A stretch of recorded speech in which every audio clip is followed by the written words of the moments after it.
인텔의 주가가 1월 28일 하루 만에 마이너스 11.91%, 이게 코스닥 동전주도 아닌데 엄청나게 폭락을 했죠. 대체 왜 이렇게 하락하는 건지는 올해 1분기에 실적 전망이 굉장히 불투명하다, 둔화됐다, 이런 소식 때문에 하락을 했는데, 그래도 우리들은 또 주식 투자를 하는 사람들이니까 이렇게 뉴스만 보고 대충 넘어가면 안 되겠죠.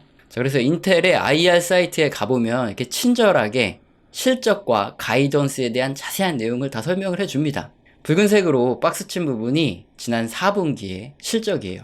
매출은 154억 달러고 2022년 그 전년 4분기 대비해서 10%나 증가를 했고, 영업이익도 다 좋아지고 주당 순이익도 전년 동기 대비해서 0.6달러 흑자로 상당히 훌륭한 실적을 지난 4분기에 달성했다. 이 실적 자료가 발표가 됐죠. 자, 그런데 미국 기업들은 우리나라와 좀 다르죠. 예전에 IR 할 때 제가 이제 기업 탐방도 가보고 많이 가봤던 적이 있는데, 분명히 실적이 안 좋아질 수밖에 없는 이런 상황인 것 같은데 좋아진다 그래요.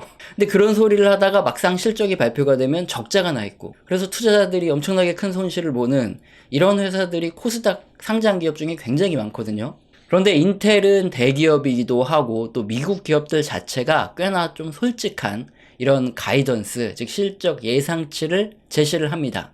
그림 보시면 올해 1분기 실적 전망은 매출 122억 달러에서 132억 달러 나올 수가 있다.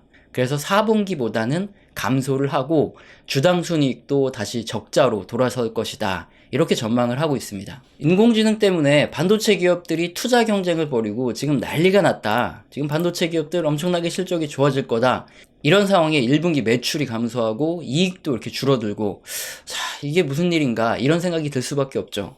이게 바로 인텔 주가가 마이너스 11.91%나 급락을 한 이유입니다. 지금 인공지능이 견인하고 있는 이 반도체 시장에서 전체 기업들이 전부 다 좋아진다 이렇게 생각을 하고 있다가, 그게 아니라 일부 인공지능과 아주 밀접하게 연관된 이런 기업들만 수혜를 입을 수도 있겠구나, 그래서 다소 연관성이 좀 낮다 싶은 이런 기업들은 매도가 좀 많이 나온 것으로 볼 수 있어요. 2023년 1분기에 인텔의 매출이 117억 달러 정도 나왔으니까 2024년 올해 매출이 122억에서 132억 달러 요 정도 나왔다 그러면 전년 대비 크게 감소한 수치는 아닙니다. 전년 대비 더 좋아진 거죠. 그럼에도 불구하고 사람들이 이렇게 인텔과 같은 대형주를 하루 만에 이렇게 11% 이상 하락시킨 건 인공지능 버블 문제에 대해서 관심을 크게 기울이고 있다, 이 의미예요. 지난해부터 이 반도체 산업에서 인공지능의 버블이 있을 것 같다, 이 문제가 항상 따라왔습니다. 장기적으로 인공지능은 성장하는 산업은 확실하지만 이 캐즘이라고 합니다. 첨단 산업이 초기 시장에서 일반인들이 널리 사용되는 이런 후기 단계까지 가는데 한 번에 쭉 성장을 하는 게 아니에요. 중간중간에 일시적으로 수요가 둔화하거나 후퇴를 하거나 이걸 반복하면서 성장을 하는 거죠. 이렇게 중간중간 캐즘을 만났을 때 주식시장은 일시적인 과열 상태에서 되돌림이 일어납니다. 즉 주식시장이 크게 하락을 하고 이걸 반복하면서 결국에는 쭉 성장을 한다는 거죠.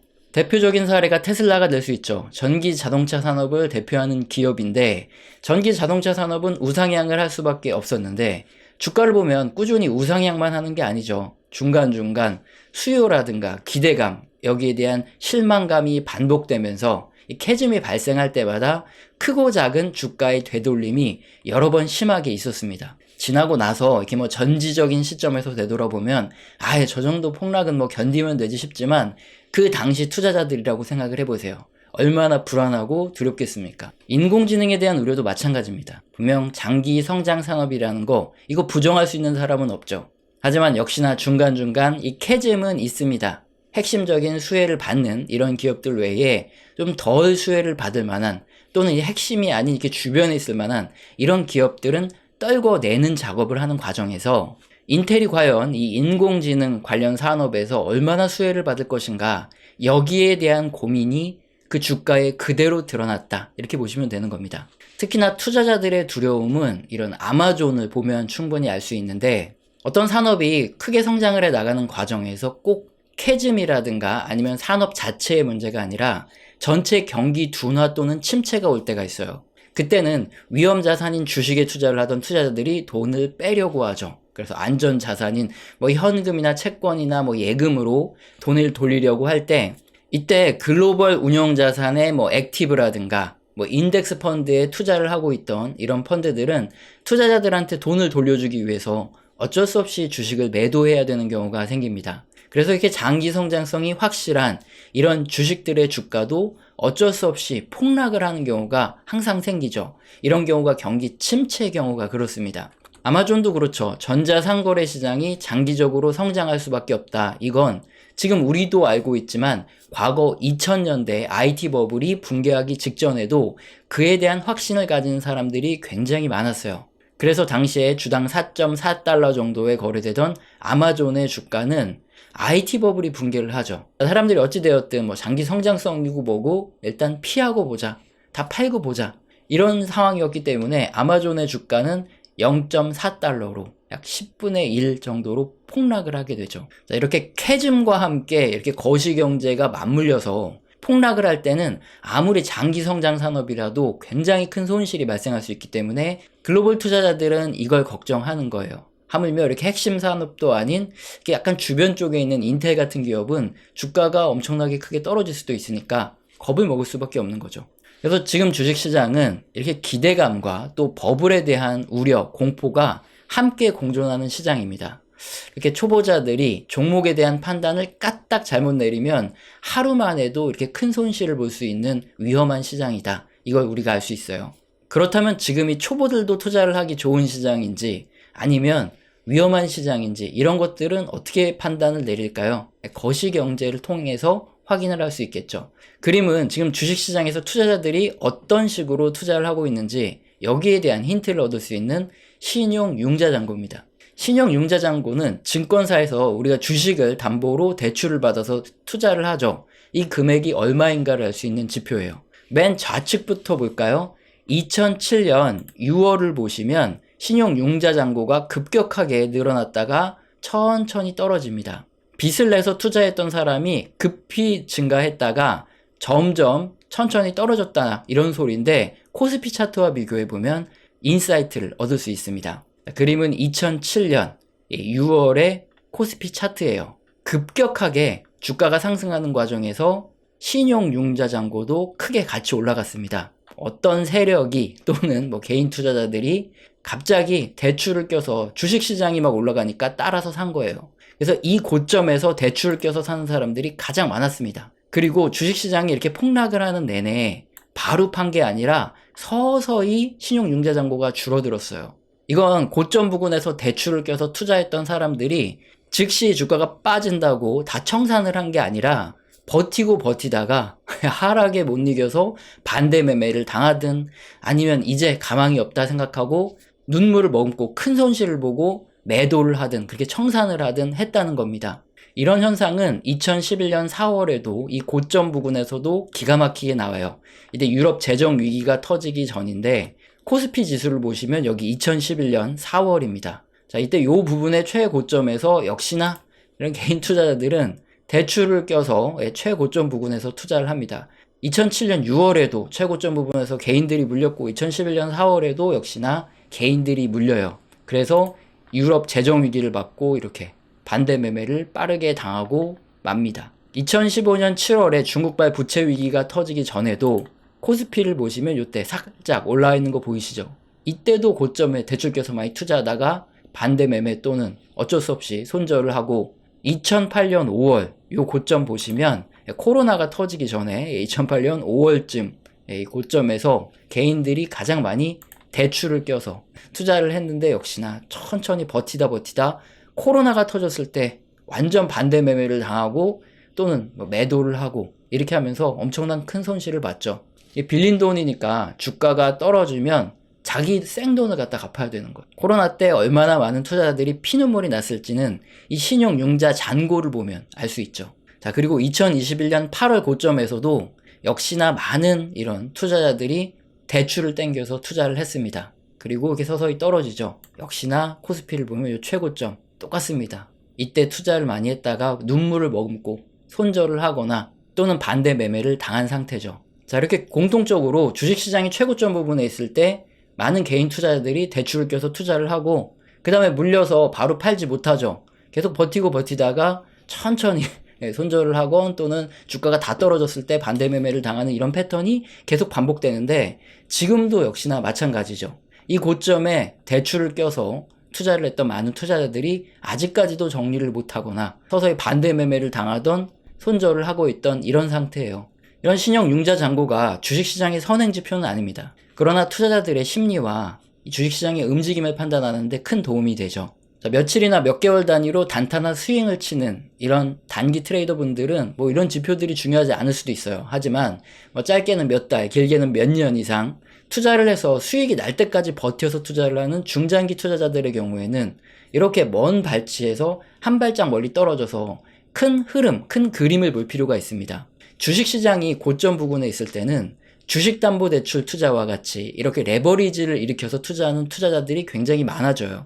그렇다면 우리 같은 중장기 투자자라면 상식적으로 융자잔고가 이렇게 계속 늘어나서 어느 정도 고점 부분에 있다 싶을 정도로 좀 불안하다 싶을 정도로 굉장히 높은 때 투자를 하는 게 유리할까요? 아니면 신용 융자잔고가 어떤 사건, 자, 코로나, 중국발 부채위기, 유럽 재정위기나 금융위기처럼 이런 사건들을 겪고 서서히 올라가는 이런 구간에 투자를 하는 게 나을까요? 신용융자가 서서히 올라간다는 소리는 주가가 오르니까 슬슬 대출을 끼고 투자하려는 사람들이 점점 늘어나는 거죠. 당연히 신용융자 잔고가 올라가는 구간에 투자를 하는 게 수익을 볼 확률이 높겠죠.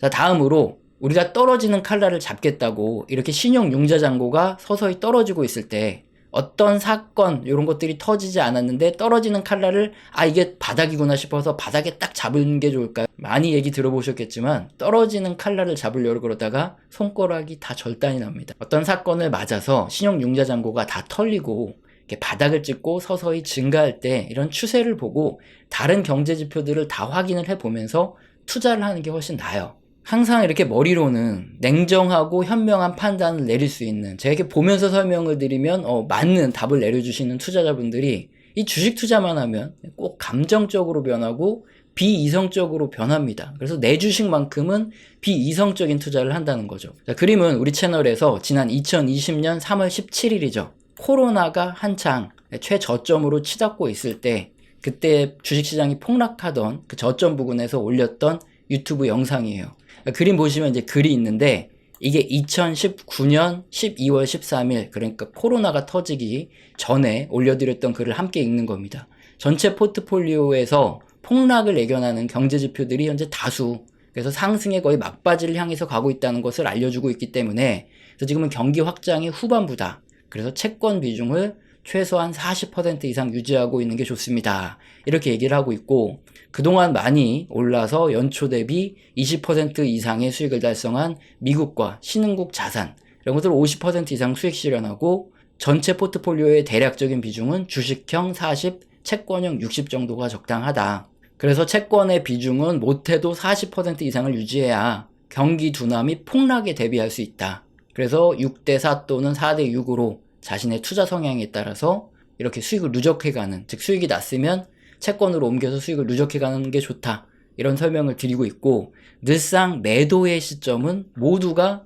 기대감에 들떠있는 그런 구간이고, 반대로 우리가 매수를 해야 될 시점은 모두가 두려워하지만 경제지표는 그렇게 나쁘지 않은 그런 시점이다. 자, 그래서 채권을 그동안 많이 보유하면서 현금 비중을 많이 늘려놨기 때문에 이제 저점에서 매수를 해야 된다. 이렇게 방송을 했던 2020년 3월 17일에 이 방송 내용을 그대로 캡처해서 갖고 왔습니다. 주식시장에 빠져 있으면 이 움직임에 매몰돼서 아무리 이성적이었던 사람도 이성을 잃게 돼요. 한 걸음 뒤로 물러서서 경제가 돌아가는 상황이 어떻게 돌아가는지 주요 국가의 공공기관이나 리서치, 이런 센터 등에서 발표되는 경제 지표를 확인하면 경제가 어떻게 돌아가는지 객관적으로 볼 수 있습니다. 그래서 합리적으로 대비를 하면 남들이 폭락을 맞아서 자살을 하네, 한강을 가네, 뭐 이런 하소연을 하고 있을 때 현금을 내가 가지고 있을 수 있게 되죠. 그래서 그분들이 반대 매매를 당해서 헐값에 팔 수밖에 없던 주식을 저점에 쓸어 담을 수 있는 이런 기회를 잡게 됩니다. 그래서 단순히 뭐 상승론자니 하락론자니 하면서 뭐 정확히 언제 하락한다는 거냐, 언제 상승한다는 거냐, 이런 소리만 들으려고 돌아다니면 아무런 답도 얻을 수 없어요.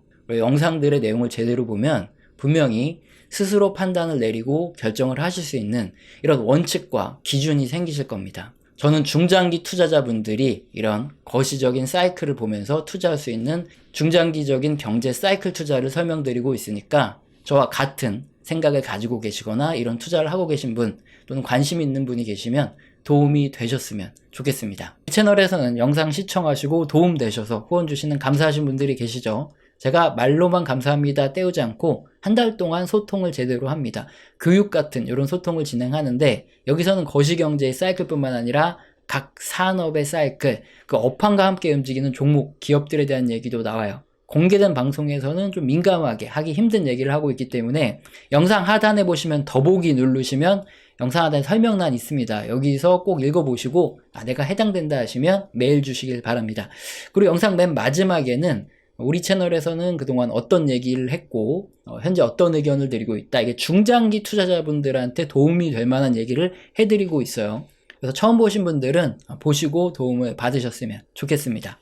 항상 증거 영상도 계속 올려드리는데 귀찮아요. 그래서 그냥 바로 설명을 드릴게요. 우리 엔비디아의 차트가 바로 우리 흑역사를 그대로 증명합니다. 제가 2019년에 유튜브를 시작했는데 2019년 말에 60% 채권을 가지고 있어라 이렇게 얘기했다가 엄청나게 욕을 먹었어요. 비아냥을 거의 한 2020년 3월 코로나 터지기 직전까지 들었습니다. 그랬는데 다행히 현금 갖고 있다가 저점 매수 이제 해야 된다. 우리 현금 갖고 있으니까 이 얘기했다가 블렌집에 부채질 하냐 이러면서 어마어마하게 쌍욕을 먹었어요. 아니 그러면 이게 맞춘 거잖아요. 그럼 이제 경제 채널에서 뭐 와 이러면서 성지순례 어쩌고저쩌고 하면서 구독자가 늘어야 되잖아요. 근데 구독자가 안 늘어요. 조회수도 안 늘고 구독자도 안 늘어 맞췄는데. 그런데 왜 구독자가 늘었냐? 이때 국뽕 영상 같은 거. 그때 우리 기업들한테 전화 돌려가지고 일본에서 이제 수출 규제하기로 했던 품목들 있죠. 그런 거 만들 수 있냐? 그거 만들 수 있다. 그래가지고 그거 방송했다가 국뽕 영상이 터져서 국뽕 채널로 떡상했어요. 그래서 그때 잠깐 국뽕으로 갈까 하다가 도저히 못하겠다. 경제 채널 본연의 임무로 돌아오자 해서 이렇게 그때 이제 구독자가 늘은 거지 이게 저점 매수를 맞춰서 는 게 아니에요.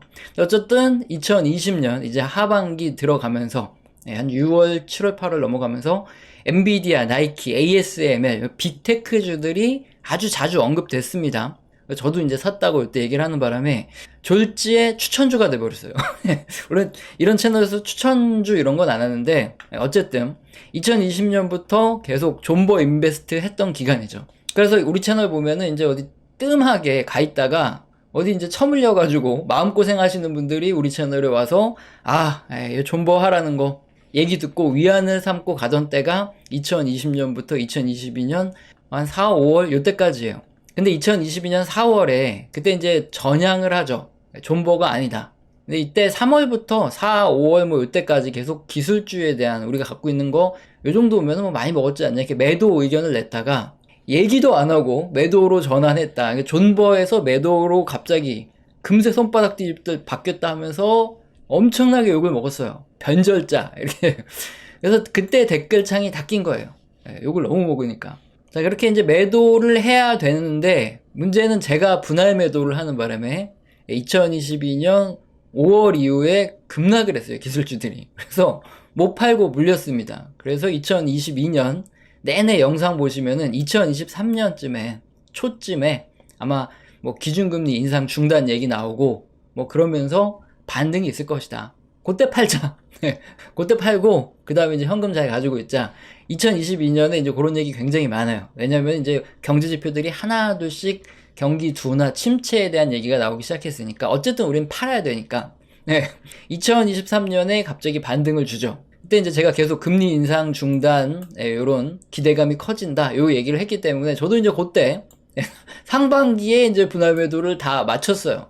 근데 지금 엔비디아가 이렇게 많이 갔습니다. 제가 뭐 거의 한 200달러 후반에서 300달러 가까이 떼서 거기서 거의 다 매도를 했는데 지금 뭐 거의 500달러 가까이 갔어요.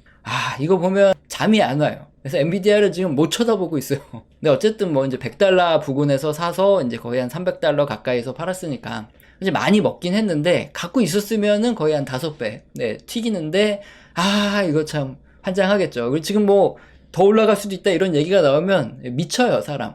왜 주식을 갖고 있다가 팔았는데 더 올라가면 환장하잖아요. 그래서 지금 약간 이런 흑역사, 이게 벌어지고 있다. 이게 지금 현재 의견입니다. 그래서 어떤 의견이냐, 2020년 코로나 이후부터 2022년 요 초중순, 그때까지가 존버 인베스트였다면 그 다음부터 이제 하나 둘씩 경기 지표가 둔화되기 시작해서 2023년부터는 사실상 이제 침체를 말하는 침체 인베스트예요. 그래서 이제 여기서는 이제 슬슬 다 정리를 하셔야 되고 이제 리스크 관리를 하셔야 된다. 이게 2023년부터 거의 뭐 명확하게 말씀드려오고 있습니다. 사실 그대로 말씀드리는 거예요. 굳이 뭐 증거 영상도 남기고 하는데 귀찮으니까.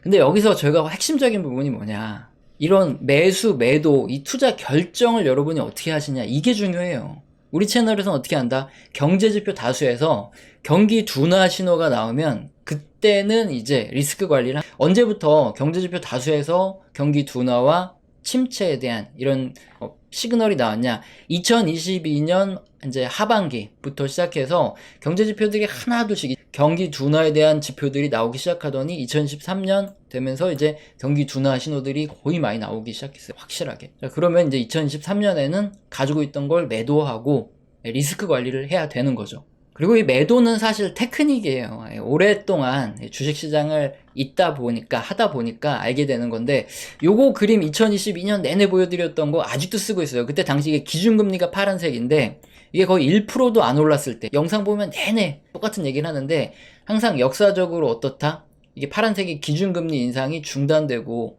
하락할 때, 그때 한 번씩 주식시장에 랠리가 꼭 이렇게 오더라. 그때 이제 매도하자. 이 그림을. 어쨌든 이건 뭐 테크닉이죠. 매도는 그냥 테크닉일 뿐이고 중요한 건 우리는 어떻게 간다는 거죠. 원칙대로 간다는 거예요. 경제지표 다수에서 경기 둔화 및 침체에 대한 경고들이 켜지기 시작하면 그때는 매도. 그리고 다시 언제 매수하냐? 다수 경제지표들에서 경제가 회복되고 있다 이런 신호들이 나타나기 시작하면 뭐 주식시장이 폭락을 하고 있던 뭐 하고 있던 그냥 그때 매수를 하는 거죠.